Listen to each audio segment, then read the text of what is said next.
Island vets meet the most surprising patients. This is not going to be easy. We also help sweet Abu the kitten after an unfortunate encounter with a coconut. And Barbie the Persian makes a miraculous recovery after nearly losing her eye. Welcome to the Gili Islands in Indonesia, a tiny archipelago that is only accessible by boat and where cats rule the sandy streets. No dogs at all on this island. Join Dr Alison, a slightly cat-crazy veterinarian from New Zealand, and her intrepid husband Graham, where we help out at the local vet clinic, Luni, Lombok. Are you next?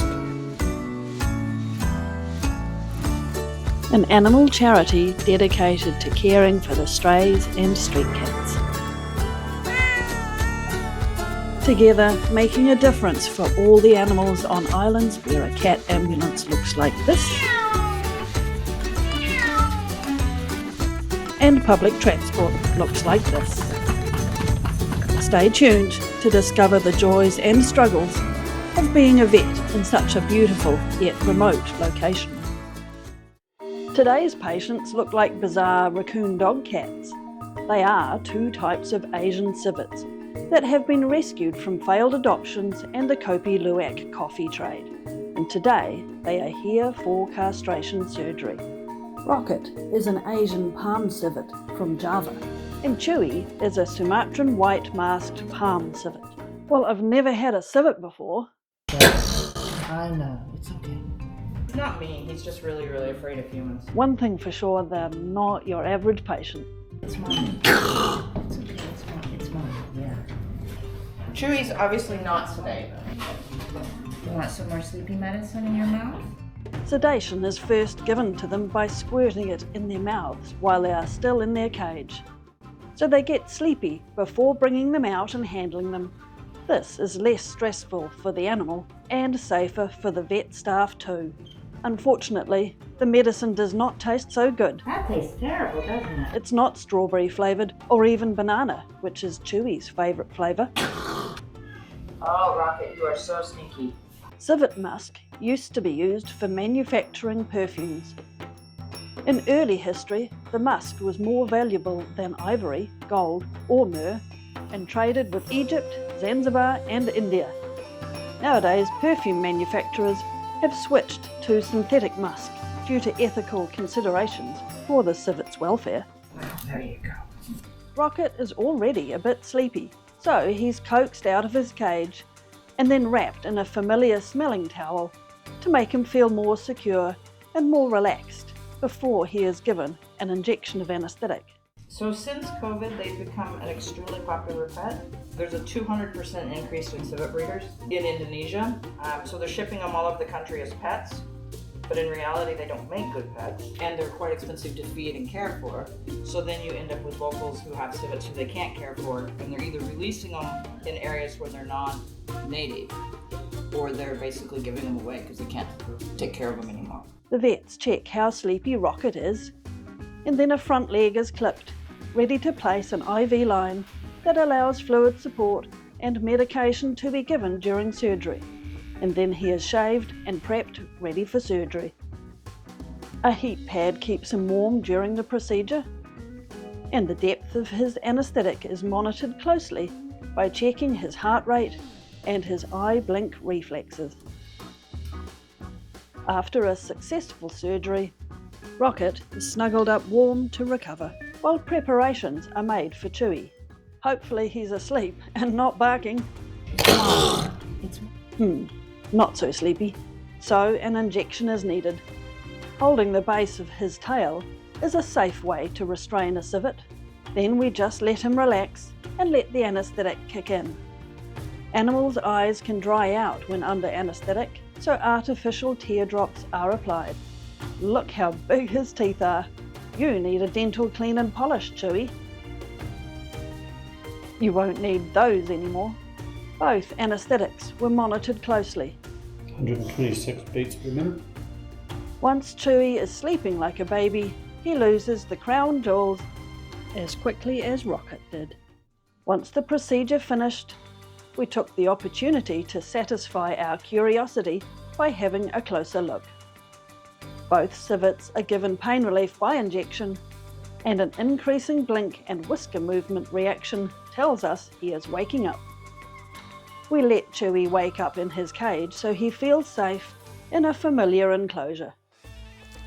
Kopi Luwak, also known as civet coffee, is a unique type of coffee that originates from Indonesia, and it's one of the most expensive types of coffee in the world. It is made from coffee beans that have been eaten and then pooped out by the Asian Palm Civet. After being defecated, the beans are collected, cleaned, and then roasted, a process that supposedly enhances the flavour of the coffee. However, the traditional method of collecting feces from wild Asian palm civets has given way to intensive farming methods where the civets are kept in cages and force-fed the beans. Rocket and Chewy were lucky to escape that fate. Just a little unusual.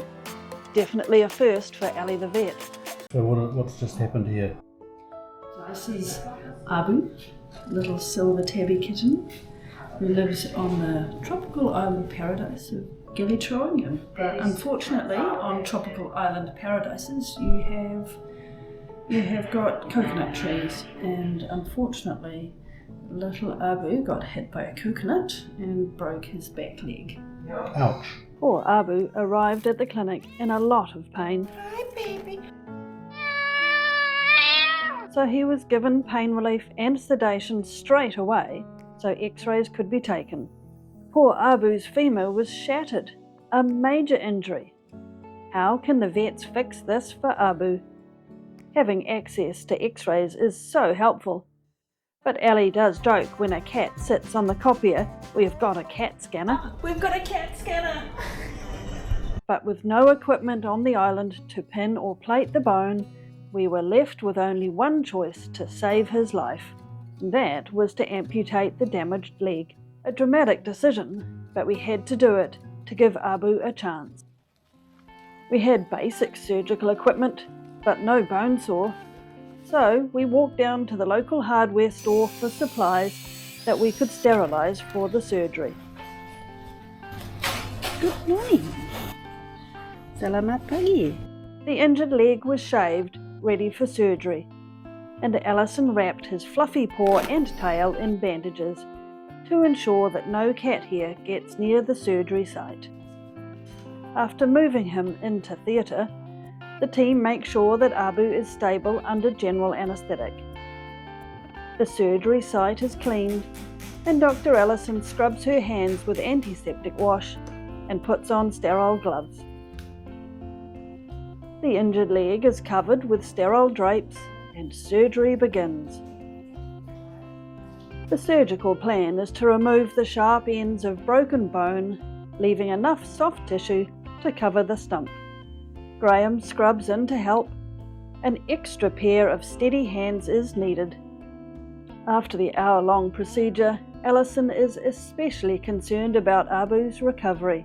Look at a poor wee boy. Unfortunately, on a tropical island like this, we don't have the facilities for repairing a fracture. No plates, no pins, no wires. The choice was to amputate the leg, which sounds dramatic, but actually it's a way of solving the problem. We can do it here in the clinic. We're managing him with pain relief as best we can. And cats do amazingly well with 3 legs. Being a young kitten, I think within a week he'll be up ripping around and climbing coconut trees. So the little guy's just waking up from his amputation surgery, and we've got him on a nice warm heat pad with a towel on him, and we've just got an airway tube to keep his airways open and so we can supply oxygen during the anaesthetic. Once you're feeling better, you can go home, start running around again and have your stitches out in 10 days. Poor little boy. Take care with the coconuts. Don't get hit by another coconut. The little guy's waking up from surgery. Let's go and find you a recovery cage. Come on. We were limited with the types of anaesthetic drugs available in Indonesia, and because of this, Abu is taking longer than usual to wake. Siro comes over to help monitor Abu's recovery.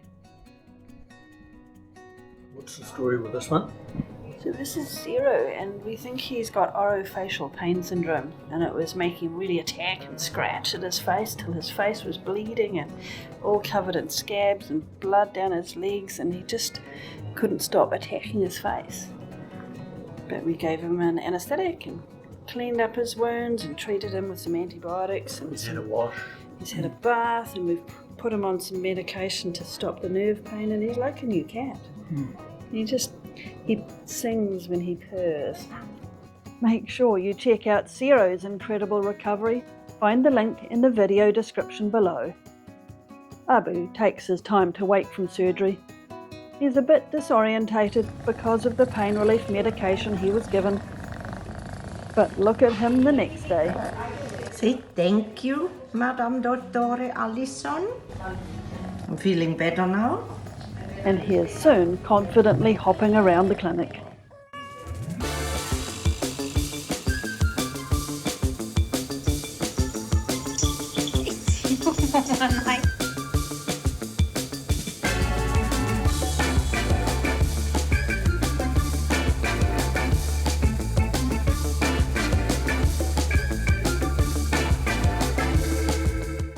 Living on a sandy tropical island that could be seen as a giant cat litter box sounds just like a perfect cat's life. But Barbie the Persian cat had been struggling with an eye infection caused by a cat flu virus. Oh, look at that eye.